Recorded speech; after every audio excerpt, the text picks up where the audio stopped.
Welcome to your Morning Boost, your daily leadership advice to help you lead your school community. Brought to you by AWB Education and sponsored by Grundmeyer Leader Services, where together we are transforming education, one leader at a time. Now here's your host, Adam Bush. Good morning, happy Wednesday, and welcome back to your Morning Boost out there, boosters. This week, we are with our guest, Shaka Mitchell, as we dig into the vital topic of parent engagement in our schools. On Monday, he talked about finding the goal of our goal, and yesterday, we focused on celebrating the bright spots, the things that are already working. Today, we're going to get some more practical examples to engage our parents. So, Shaka, it is great to have you back. Let's talk about some specific strategies parents and schools can use. Hi, I'm Dr. Lisa Hill, a longtime educator of nearly 40 years as a teacher, counselor, professor, and vice principal, and I've seen just about everything public schools can throw at you. And now I'm sharing my tales on my comedy podcast, Vice Principal Unoffaced. It's where school leadership meets laugh out loud stories. From underwear required parent-teacher conferences, yes really, to staff lounge confessions and more, you won't believe. I'm telling it all with humor and a whole lot of heart. I also tackle the serious stuff too, like what schools really need to change and those behind-the-scenes moments no one talks about. So if you're ready to laugh, learn, and maybe even cry a little, but mostly laugh, join me and my 90-year-old mom, my unofficial co-host, on Vice Principal Unoffaced. New episodes drop bi-weekly on Apple Podcasts, Spotify, or wherever you get your podcast fix. Trust me, this is one detention you'll actually look forward to.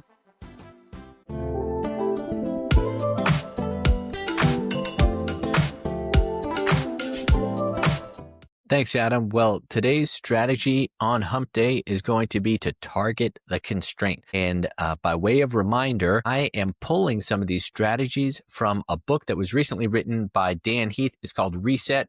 Here's the book. And today's, like I mentioned, is targeting the constraint.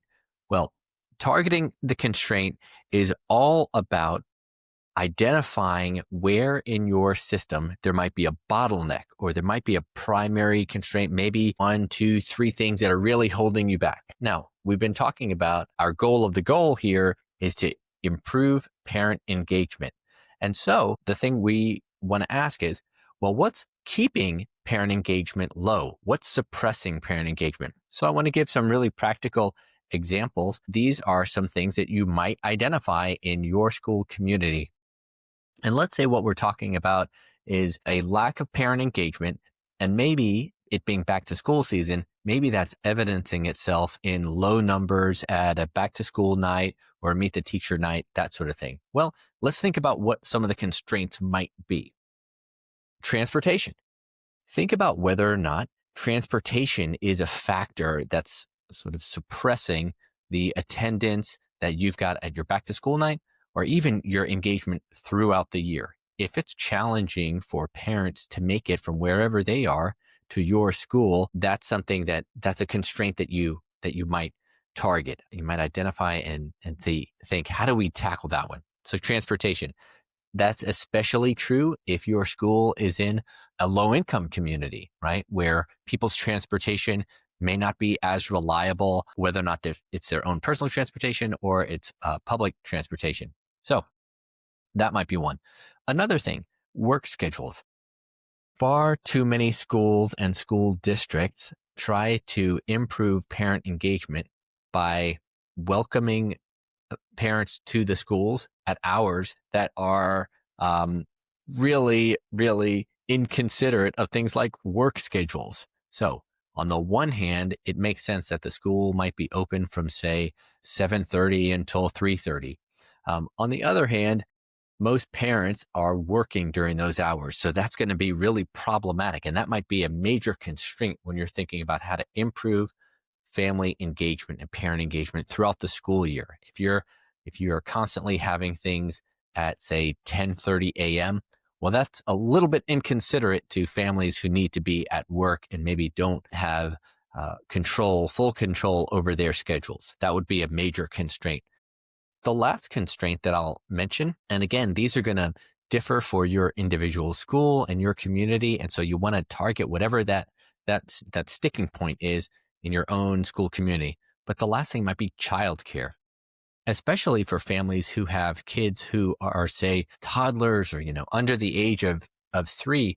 It might be really, really challenging for them to make it out if they are navigating sleep and nap schedules, if they're trying to find sitters or additional folks to watch their children so that they can come in for a whole night at school. That's going to be a big factor. So is that something that you can maybe even offer?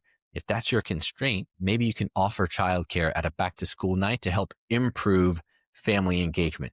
Again, when we're targeting the constraint, the whole idea is that you're going to look for what 1, 2, maybe 3 unique obstacles are in the way, preventing you from getting to the goal of the goal, so that you can tackle those things. You're not tackling everything at once, and hopefully you're going to see family engagement increase and improve over time.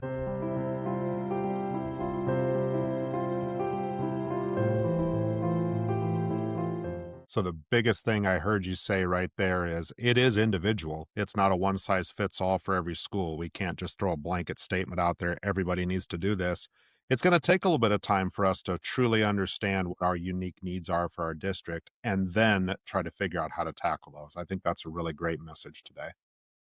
Well, thanks again. This has been a wonderful start to the week. We're halfway through. It's a big Wednesday for everybody, and I can't wait to see what we've got for 2 more days this week. I really appreciate Mr. Mitchell coming on your Morning Boost. Thank you, listeners, for listening to us, and we will talk with you again tomorrow. You have been listening to your Morning Boost by AWB Education in partnership with Grundmeyer Leader Services. You can find out more about our services by clicking on the links in the description. Remember, you are doing this vital job that only a few can do.